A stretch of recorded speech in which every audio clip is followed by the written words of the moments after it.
Jimmy Rosemond admitted to being behind the shooting of Tupac Shakur. In the colorful tapestry of hip-hop where controversy and ambition intertwine, few names have struck fear and captivated the industry quite like Jimmy Henchman. His real name is James Rosemond, and he has become a legend, earning the dubious title of most dangerous man in hip-hop. But how did Jimmy Henchman end up earning this bizarre title?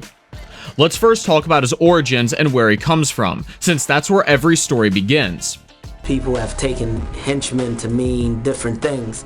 Born on February 5th of 1965 in Harlem, New York, Jimmy grew up in an apartment complex called Vanderveer Gardens in Flatbush, Brooklyn. His parents moved from Haiti in the 1960s and got divorced when he was very young, so his mother was compelled to raise and groom 5 children all alone by herself. Jimmy is a product of New York, and Jimmy is a product of another world. Growing up in a place where poverty and violence were as common as stray dogs on roads, which filled his entire youth with gray areas between right and wrong, young Jimmy was affected by the realities of his environment, which changed his perspective on life and to escape the vicious and repetitive cycle of suffering.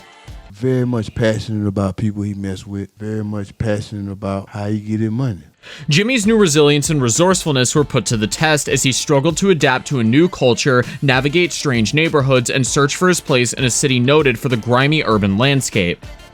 He was drawn to the attraction of street life as a child in Brooklyn. Hip-hop culture was emerging as a potent force in the community he called home, which was linked to his influences. Jimmy was drawn into the thriving rap scene of the late 80s and early 90s, where talent and street cred frequently collided by the music and the stories it told. They wanna know if he still got it. They say rap's changed. They wanna know how I feel about it. Now, because of Henchman's attraction, as well as youth spent on the streets in Brooklyn, he got involved in a lot of crime and conspiracies. Tupac Shakur's tragic death is one of the saddest incidents unfortunately connected to Henchman. The many sightings of Tupac in a New York City recording studio in 1994 sparked a bitter and enduring East Coast-West Coast rap rivalry.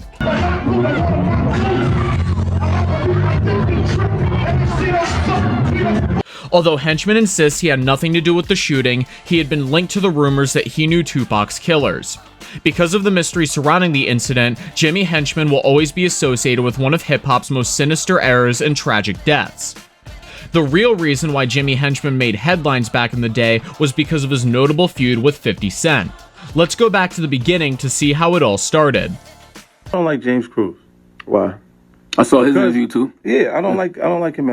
It all started when 50 Cent publicly dumped The Game from his label. The Game was an independent record label found in 2002. Jimmy was at the time the manager of The Game, which mainly became the cause of their beef. Their hostility began in the early 2000s when 50 Cent secured a record deal with Columbia Records, a company with whom Jimmy Henchman was closely associated at the time. A string of purported confrontations and incidents caused the dispute between Henchman and 50 Cent to worsen in 2007.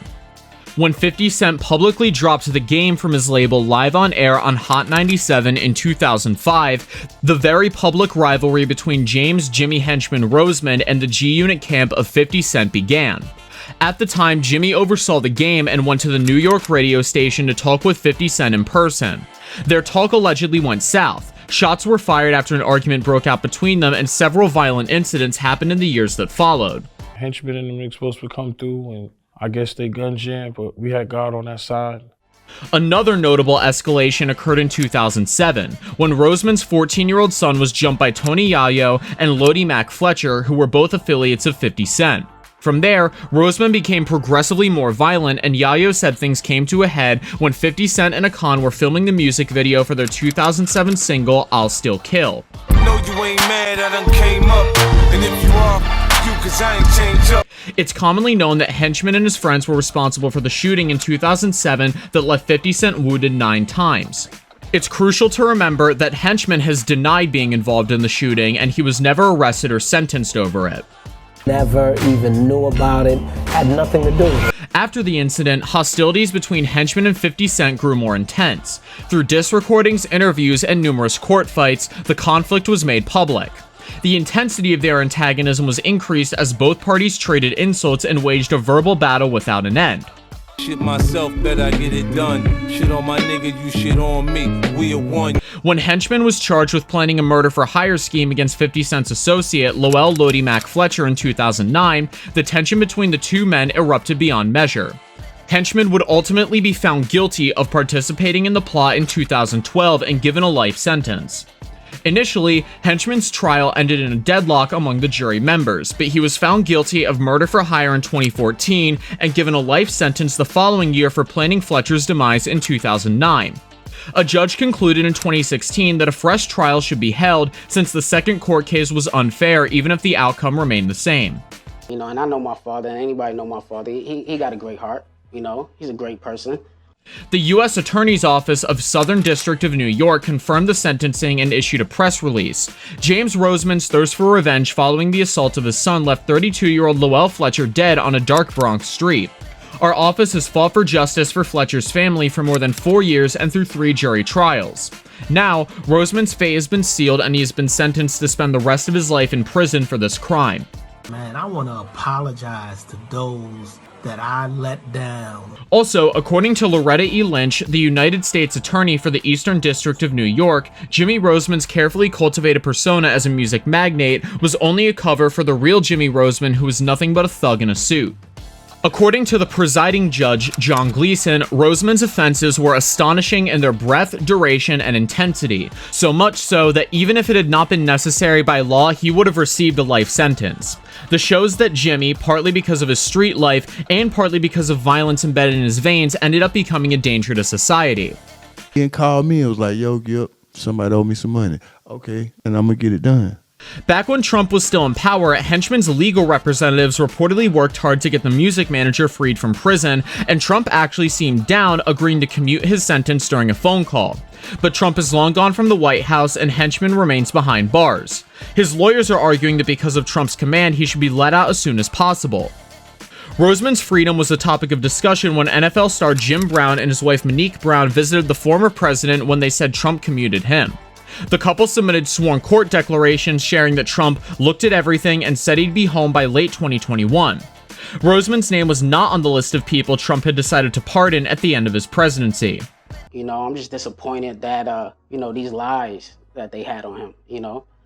Rosemond is serving a sentence that no longer exists. His attorneys reportedly wrote in a 20-page petition. The exact situation is unprecedented. It does not appear to have happened in the history of the United States. It's clear that Jimmy doesn't belong in prison for another day. Do you feel that your dad had something to do with this? From my knowledge, no. Somehow, his lawyers keep on trying to convince everyone to this day that Jimmy is innocent, despite the proof and evidence that points towards his animalistic nature. Jimmy was involved in a murder as well as drug trafficking, and more than anything, he seems to be the kind of person who disregards the significance of human life entirely. Feuds and fights against rappers and singers is what the music industry thrives on, the drama and the thrill. But by no means does it mean that such dramatic fights should be allowed to erupt into uncontrolled violent encounters. Jimmy Henchman's rise from humble beginnings to the pinnacle of the music industry, intertwined with his participation in illicit activities, paints a picture of a complex and enigmatic figure. Whether seen as a dangerous man or a victim of circumstances, his impact on hip-hop cannot be ignored. My first hit was Shoot for Salt and Pepper, and the rest was really history. The tale of Jimmy Henchman stands as a stark reminder of the shadows lurking beneath the surface of the rap world, urging us to question the true cost of success and the consequences that can arise when ambition runs deep. I just feel like it's nonsense. And what Chuck Phillips is doing is definitely wrong because this guy got kids. What are your thoughts on this? Let me know in the comments section down below. If you enjoyed today's video and found it interesting, then make sure to leave a thumbs up and do not forget to subscribe to the channel.